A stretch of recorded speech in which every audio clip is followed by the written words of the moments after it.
কষ্টের সময় শেষ হবে সার্জারি, তারপর একটাই কাজ, সেটি বিশ্বকাপ। নিজের একমাত্র মিশনের নাম বললেন নেইমার জুনিয়র, আর তা মিশন বিশ্বকাপ।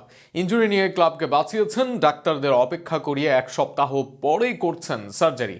এরপর দ্রুতই সেরে উঠে বিশ্বকাপের জন্য পূর্ণ ফিট হবেন তিনি। আরও বিস্তারিত শুনুন প্রতিবেদনে।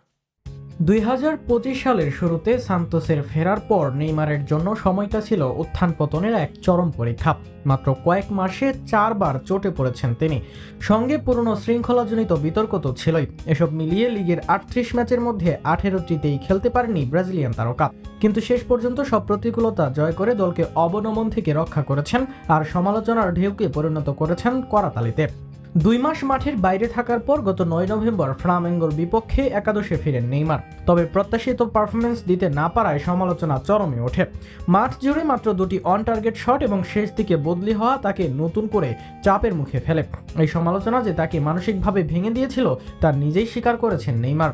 ক্রুজেইরোর বিপক্ষে মৌসুমের শেষ ম্যাচের পর তিনি বলেন, গত কয়েক সপ্তাহ ছিল অসহ্য কঠিন।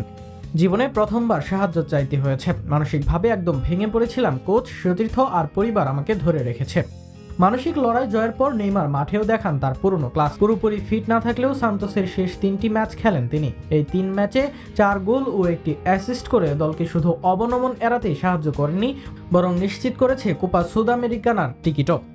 মৌসুমের গুরুত্বপূর্ণ সময়েও এই পারফরমেন্স তার সমালোচকদের চুপ করিয়েছে এবং প্রমাণ দিয়েছে নেইমার এখনও বড় মঞ্চের খেলোয়াড়।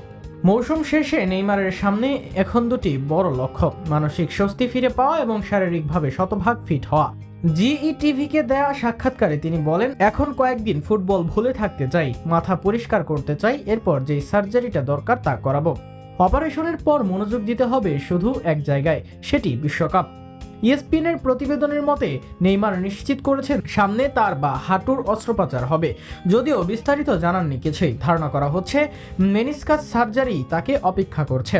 এই অস্ত্রোপচারের মাধ্যমে পূর্ণ ফিটনেস ফিরে পেয়ে 2026 বিশ্বকাপে ব্রাজিল দলে জায়গা করে নিতে চান তিনি। কার্লো আনচেলত্তির নজরে আবারও আসতে চান মিশন নিয়ে।